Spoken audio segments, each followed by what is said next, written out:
Durante el aterrizaje de un Boeing 737, una cadena de errores comienza a desmoronar un vuelo que hasta ese momento parecía tranquilo. A bordo, más de 140 pasajeros quedan atrapados en segundos de tensión extrema, cuando de forma inesperada el avión continúa avanzando y la velocidad no se reduce, pese a los esfuerzos constantes y desesperados de los pilotos por mantener el control. ¿Qué sucedió? Esto es lo que sabemos.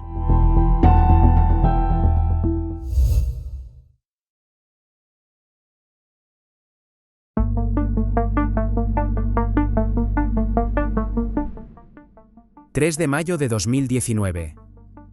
Nuestra historia de hoy comienza lejos del ruido habitual de un aeropuerto comercial, en un lugar donde casi todo depende de un horario que rara vez se cumple. La estación naval de Guantánamo, en Cuba, es un punto aislado, con un flujo constante de personal militar, familias, contratistas y visitantes, y para muchos de ellos el vuelo charter que los conecta con Estados Unidos no representa un lujo, sino una necesidad absoluta. Ese día, el vuelo 293 de Miami Air International está programado como un tramo charter militar bajo reglas de operación suplementaria.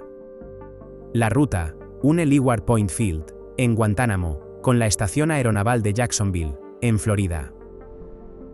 El avión asignado es un Boeing 737-800, matrícula November 732 Mike Alpha, fabricado en 2001 y equipado con motores CFM 56-7B.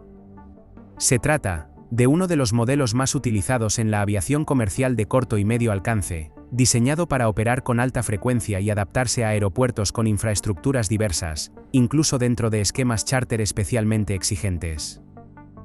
A lo largo de los años, esta aeronave ha acumulado un historial operativo extenso, participando en vuelos regulares y militares bajo distintas condiciones. Para los pasajeros, el avión no representa nada fuera de lo común, es simplemente el medio que los lleva de regreso a casa. En cambio, para la tripulación, es una máquina que exige atención constante, especialmente cuando opera con limitaciones técnicas y en un entorno meteorológico adverso, haciendo que la jornada ya venga cargada incluso antes del despegue. En la cabina, viajan dos pilotos que vuelan juntos por primera vez. El comandante es Gabriel Cosentino, de 55 años, que actúa como piloto al mando y también cumple funciones adicionales como evaluador e instructor, lo que lo convierte en un check airman durante este vuelo. Se trata de un aviador con amplia experiencia, que acumula alrededor de 7.500 horas totales de vuelo, de las cuales 2.204 corresponden específicamente al Boeing 737. Dentro de ese total, cerca de 1.000 horas han sido registradas como capitán en este modelo, lo que lo posiciona como una figura clave no solo para la operación del vuelo, sino también para la supervisión y evaluación del desempeño en cabina. A su derecha, se encuentra el primer oficial Claudio Marcelo José Lafranca, de 47 años, incorporado recientemente a la aerolínea en enero de 2019. Al igual que el comandante, suma aproximadamente 7.500 horas de vuelo totales, reflejo de una extensa experiencia previa en otras aeronaves o en aviación general. Sin embargo, su trayectoria en el Boeing 737 es todavía muy limitada, con apenas 18 horas acumuladas en este tipo de avión comercial pesado. En el momento del vuelo, el primer oficial se encuentra completando la fase de entrenamiento inicial conocida como experiencia operativa, aún bajo supervisión directa y en pleno proceso de adaptación al avión y a los procedimientos de la aerolínea. En condiciones exigentes, el piloto que monitorea debe convertirse en un respaldo firme para el comandante, pero en este caso ese apoyo aún se encuentra en formación y bajo evaluación directa, lo que vuelve el entorno de cabina más delicado de lo habitual. Además, la jornada no ha sido sencilla. El itinerario original contemplaba 3 tramos, aunque las demoras obligaron a cancelar el último vuelo, una señal clara de que el día se ha ido extendiendo y con él aparecen la fatiga y el deseo natural de completar la operación sin más contratiempos. Antes de iniciar el regreso desde Guantánamo, el avión ya arrastra fallas diferidas bajo la lista de equipamiento mínimo. Una de ellas será determinante. El inversor de empuje izquierdo, correspondiente al motor número 1, se encuentra inoperativo, bloqueado y desactivado de forma mecánica. La normativa permite operar la aeronave en estas condiciones siempre que se respeten ciertos límites operativos. En una pista seca, esta restricción puede resultar aceptable, pero si existe agua acumulada la situación cambia por completo, ya que cuando la fricción se degrada por efecto del hidroplaneo, el inversor de empuje se convierte en una herramienta crucial para disipar energía durante la frenada. Otra limitación afecta al sistema ambiental. El avión presenta fallas en los packs y en la presurización, lo que obliga a restringir la altitud de crucero a alrededor de 17.000 pies, muy por debajo de los habituales 25.000 o 32.000. Volar a menor altura incrementa la resistencia aerodinámica, eleva el consumo de combustible y reduce los márgenes operativos. Al inicio, no parece un factor determinante, pero con el paso del tiempo suma presión, especialmente cuando el clima empeora y la posibilidad de un desvío empieza a volverse real.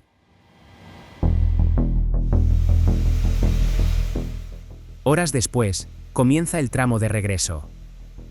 La tripulación revisa el despacho consciente de que el destino los espera con meteorología convectiva. Los pronósticos indican tormentas severas en el área de Jacksonville para la hora estimada de llegada, por lo que el Aeropuerto Internacional de Orlando queda designado como alterno. Tras recibir la autorización del control de tránsito aéreo, el capitán, con los controles al mando, acelera el Boeing 737 y da inicio a la carrera de despegue.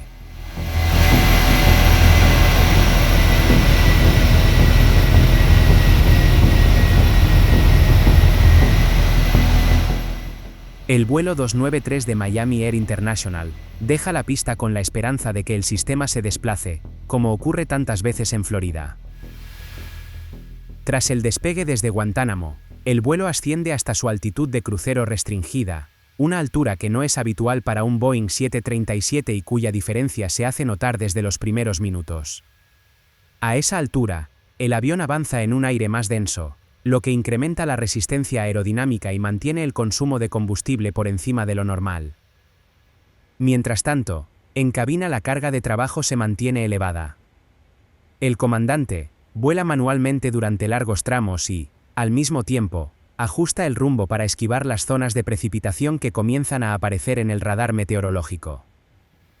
A su lado, el primer oficial lo asiste, sigue los procedimientos y responde a cada indicación, todavía en proceso de familiarizarse con el comportamiento del avión en estas condiciones, lo que añade una capa adicional de atención y coordinación dentro de la cabina.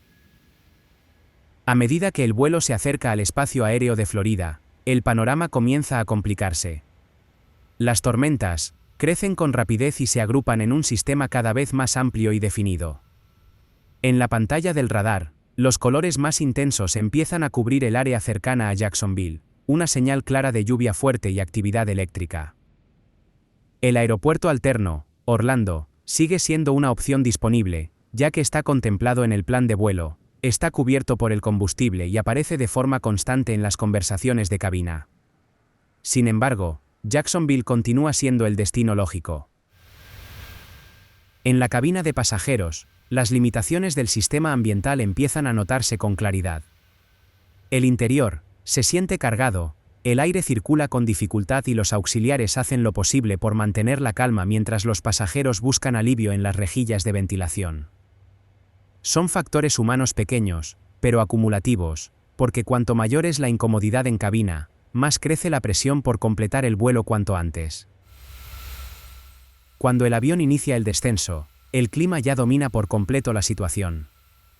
Las comunicaciones con el control de tránsito aéreo se vuelven más frecuentes y exigentes. Llegan reportes de lluvia de moderada a intensa en las trayectorias de aproximación, y las instrucciones cambian con rapidez. Cada nuevo vector y cada ajuste de rumbo confirman que el sistema de tormentas no se está moviendo como se había esperado. Al acercarse a Jacksonville, el sistema de tormentas prácticamente queda estacionado sobre el aeropuerto.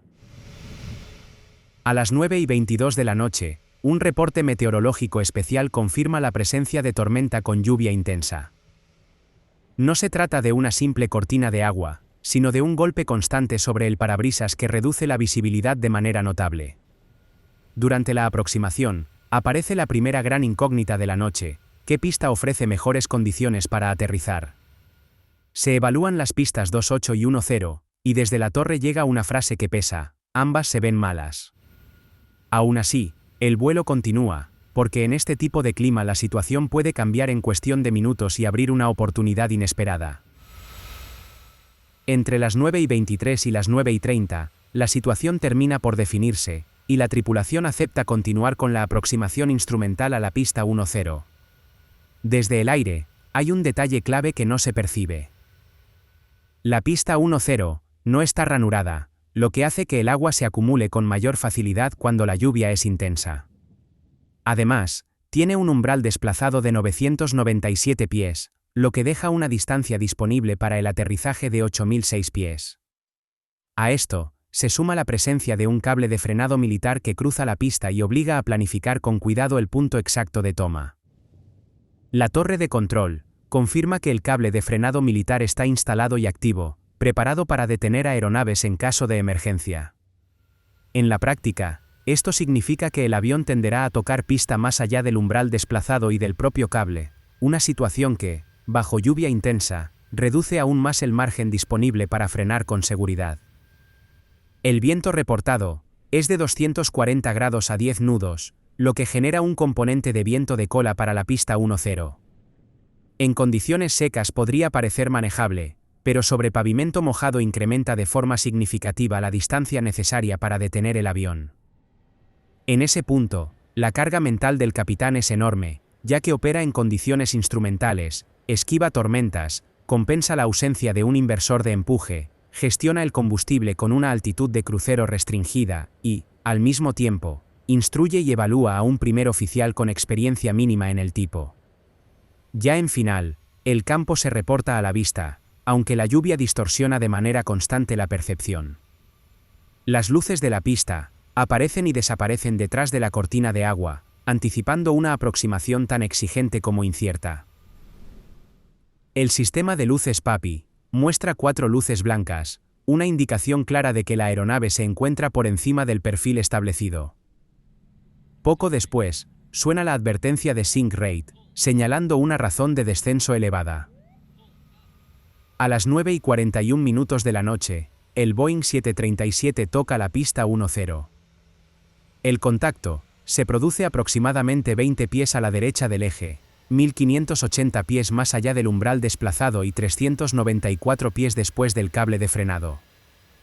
Es un aterrizaje largo, bajo lluvia intensa, con viento de cola y sobre un pavimento sin ranurado, una combinación que deja márgenes mínimos desde el primer segundo.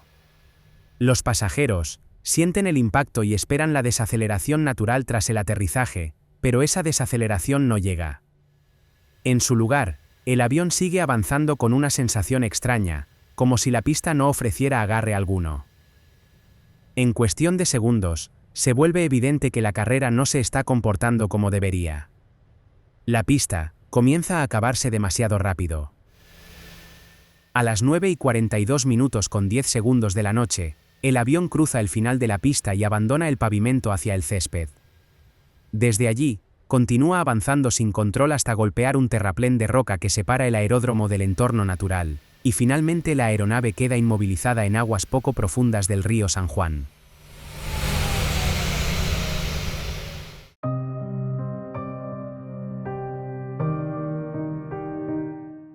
A pesar de la violencia del accidente, no se registraron víctimas fatales entre los ocupantes del vuelo. A bordo, viajaban más de 140 personas, entre pasajeros y tripulación, y todos lograron sobrevivir al impacto final contra el terraplén y la posterior detención de la aeronave en las aguas poco profundas del río. Sin embargo, el aterrizaje fuera de pista y la brusca desaceleración provocaron lesiones en varios pasajeros.